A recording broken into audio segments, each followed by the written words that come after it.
Hey guys, today we're going to run through all the books I was able to read in July of this year. It was a pretty hectic month. We've been traveling a lot of this month up in Wisconsin and then in Colorado, but I still managed to get through a fair number of books and a bunch of them were really, really awesome. I'm super excited to talk to you guys about them. So with this month, we're going to be rating them by beef cuts or by meat types, really.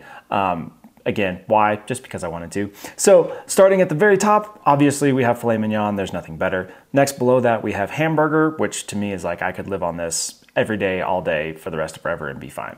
Next up, we had bacon. That was kind of like, yeah, you probably don't want to completely live on this, but it was pretty decent. Second to lowest, we had Spam. Obviously, this is just like, I mean, in a pinch, technically okay. And then very bottom, we have Tofu. Just no. So, all right, in order of how we read them. So this first one, the icon is kind of weird because it was just a black leather Bible, but this was the ESV Study Bible, this honking big ESV Study Bible. And I feel like, I mean, you kind of have to give the Bible a filet mignon, but specifically this Bible, the ESV Study Bible, it took me like 3 days short of a year to read through. And overall, it was a really, really, really good experience. I felt like the notes overall, some of them, I felt like they were just kind of like, you just put notes in here to put notes in here. Like you're just explaining what was happening, but what was happening was not unclear, you know? So it's like, greetings, people. And it's like in verse 1, Paul is greeting the people. And you're like, yeah, I didn't need help figuring that one out. So I felt like there was maybe it was more than I liked. I felt like maybe there was like 10% or 15% of the notes that were just like, it wasn't insanely helpful. Like I could have figured that out on my own. There was no real like, whoa, wow, that's amazing. But at the end of the Bible, the last like 160 pages or something like that were a bunch of articles that were just like baseline theology articles and how the Bible compares to other major religions. And specifically, like one of my favorite was like how the Bible compares, or like how different Christian sects kind of align with each other. So like Jehovah's Witness and Latter-day Saints and all the different things, and kind of even how Catholicism or whatever the word is for that, Catholics, I don't know what they believe that's different than what we're talking about here. And that was all just super, super fascinating to me. So I read that Bible as kind of part of a dual part challenge that I wanted to do. I read the Message Bible. I read that in 30 days. And then I took a year to read this ESV Study Bible. So I kind of went both ends of the spectrum and then both ends of the time crunch, if you will. And I would really want to make a whole video about that because that was a really, really good experience. But anyways, obviously that's filet mignon. Here we go. So next up we had Centered. This was a random find on Libby that I listened to while I was mowing one day. And it is about this guy who was at the time, he was the highest paid NFL center ever. He had a contract for like $36 million or something like that. And God told him to quit the NFL and go become a farmer. And this is his story of doing that. And it was great. Like I loved it. I would probably say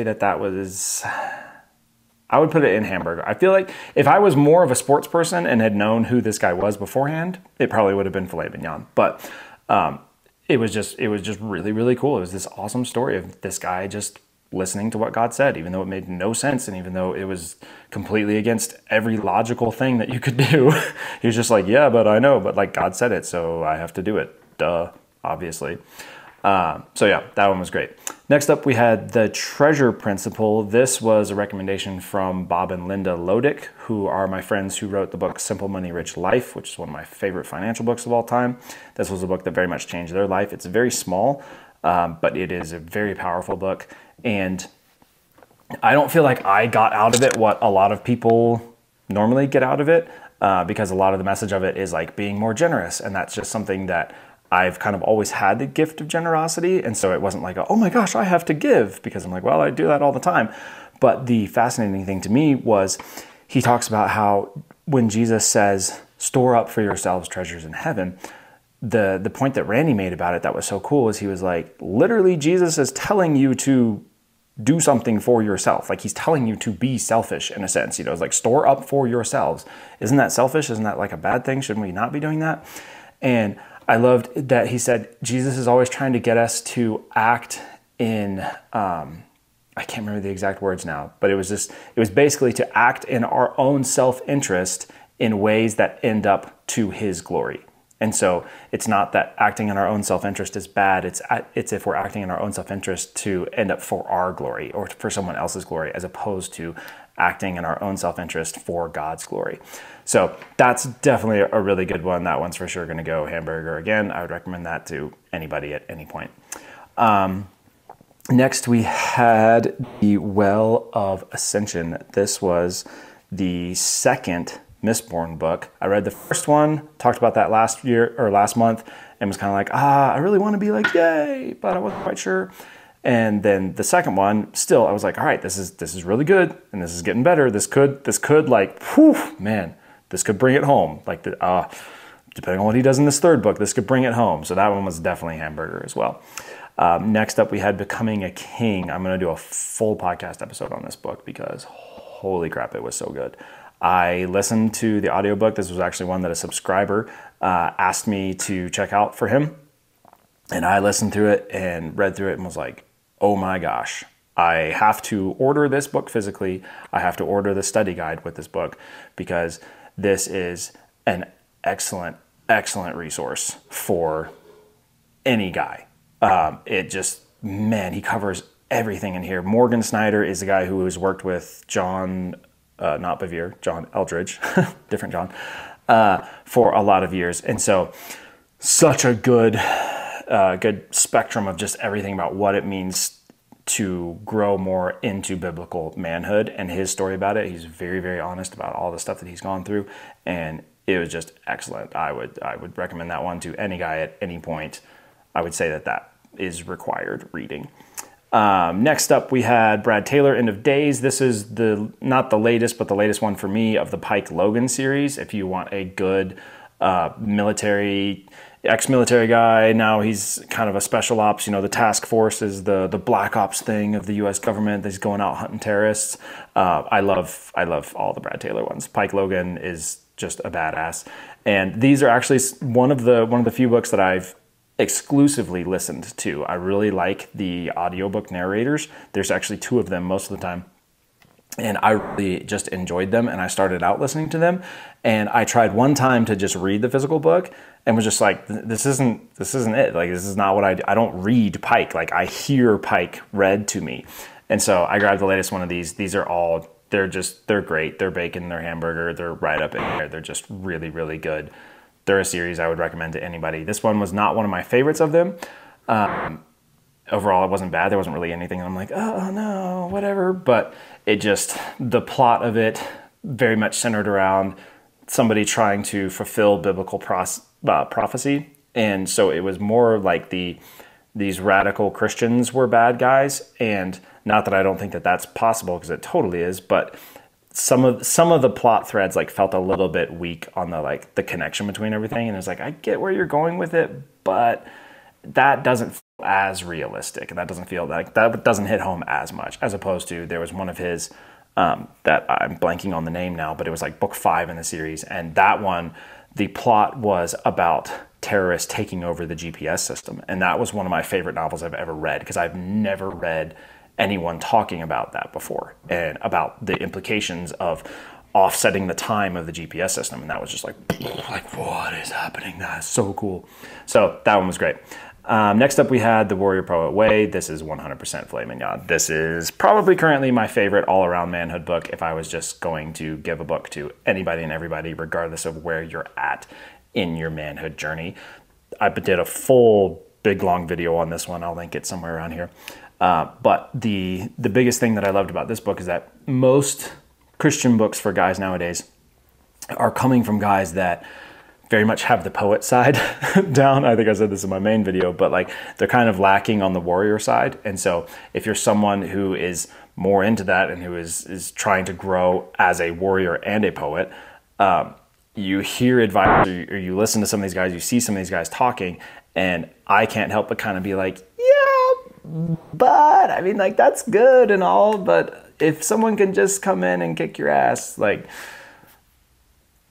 I just wish you were a little bit more manly. You know, that's all I'm saying. That's all I'm saying. So John Lovell is definitely a lot more manly. And so I loved this book. I've had my wife read some of the chapters from this book. I would like her to read the whole thing. This is one that I'm just like, go out and buy it immediately. This is his message is something that has to, like, just desperately is needed to every guy in the world right now. And there's other books that I like more in certain areas or whatever, you know, or like becoming a king. There's certain spiritual stuff that he goes into that John that's not what he's going into. But John does not back down at all on the fact that he is a very outspoken Christian, and his entire view of what the perfect man is goes back to Jesus Christ. And so there's plenty on the poet side and on the just strong Christian side that John talks about. But overall, I thought he did a phenomenal job with this book, and it is one of my staples. I want to buy a case of those books and just have them sitting around and hand them out to guys as I meet them. So yeah, that was great. Next up, we had Star Wars Ahsoka. This was a book that William asked me to read because he's super into Star Wars. I haven't read any of the Star Wars books. It was fine. It was fine. We're moving on. Next up, we had The Divine Romance. This is Gene Edwards. I've talked about Gene Edwards a couple times with The Prisoner in the Third Cell and A Tale of Three Kings. Gene Edwards is someone who takes biblical stories and fictionalizes them out into kind of a broader little, I mean, they're all really small books, but a broader fiction story. And so this was his kind of like arc of the Bible, fictionalized as this love story of it's not good for God to be alone. And so God going through and creating his bride and creating his church. And it is if you are very strictly doctrinal and like that's your thing, and you don't have any ability to be okay with gray and with like, well, that's not strictly true, this is not the book for you. I would just put that one out there. But if you are not open to gray stuff, but just like open to poetic interpretations, that's what I would say. That's probably the best phrasing that I could give it, is if you're opening to a poetic retelling of the Bible and the story arc of the Bible, this book is great. And Gene Edwards is just awesome. That one I'm going to put in hamburger. I did not like it as much as some of his other ones, and I don't really know why. Part of it may have just been when I was reading it, how fast I was reading it, stuff that was going on, whatever. But it was still just, I have yet to read a Gene Edwards book that I wasn't like, I would recommend this to anybody at any point. Again, short of if you're just like you cannot handle any kind of poetic interpretation and everything is black and white, then Gene Edwards is not the guy for you. But there we go. So next up we had Don Quixote. I've been reading this with my mom. I actually have a video probably coming out after this one, but a podcast episode that we're going to be sitting down and talking about this. I read this book in high school with my mom, and then asked if she would pick it back up again with me over the past couple months and film a video while I'm out here in Colorado. And so we did that. And so I've got a big long video. Whenever that's done, I'll link it up here. But Don Quixote, I mean, I have to put it in hamburger. On Goodreads, technically I gave it 3 stars. Really, I would like to give it 3.5 stars because there was a lot of really good stuff in it that I loved.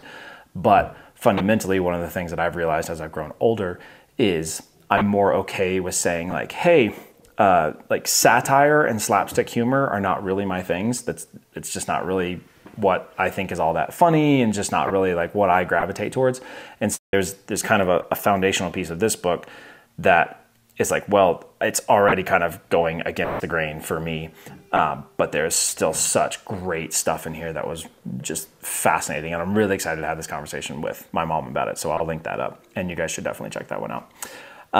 Next, we had The Hero of Ages, which was the final book in the original Mistborn trilogy, and that was just...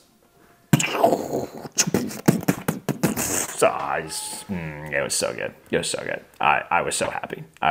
It was everything that I had hoped and believed that Brandon Sanderson could do because of everything else of his that I've read. And I was just like, I'm just holding out. I'm holding out that when it's going to happen, it's just, and it totally did. It was freaking wonderful. Next up we had It's All in Your Mouth. This book was great. I hate the dentist. I have never wanted to go to the dentist. I have always hated going to the dentist. I hate taking my children to the dentist, all the dentist things. My family is very much natural, in the medicine world. We're just more on the natural, crunchy side. And so I never really knew what that looked like in the dentistry world. So I picked this book up about biological dentistry, which is much more whole health and holistic looking dentistry, and not treating the mouth as just a separate thing that's not connected to anything else, because it is connected to everything else. And this book was wonderful. It was so helpful. It was so insightful. It was just excellent. It was absolutely excellent. I love that one. If you have any kind of a like, I'm not really sure what to do with dentistry and stuff right now, like I don't know what I'm doing, I would highly recommend that book. So then the last one that we had was The Last Lecture. This is one of those books that I felt like I should be like, oh, it's 5 stars all the way. It was wonderful. And I did really enjoy it. But it just didn't hit me. I don't know if it was like the time or whatever. There was 1 or 2 quotes in it that like really stuck out with me. And overall, I'm like, man, this was so good. It was very touching, very moving. But it just didn't wreck me the way that I was expecting it to. So I would probably put that in bacon, I'm going to say. I think that was bacon. So definitely good. If you have any desire to read it, for sure, check it out. Nothing wrong with it. It just, like I say, for whatever reason, it just didn't hit me the way that I thought it was going to. So anyways, that's all we got. Let me know if you guys have read any of those. Let me know what you liked. Let me know what you read this past month. And again, if you have stuff that you would like me to read or that you have recommendations for, I would love to hear them. I keep track of everything. So leave me a comment. Let me know all that. I hope you guys enjoyed this video. Make sure you like and subscribe if you aren't already, because I put out a lot of videos. So, and I'm here to serve, and I'm here to give you guys some recommendations. I'm here to read a ton of books so that you can read a few really great books. So yeah, anyways, I hope you guys have a great day, and I'll see you in the next one.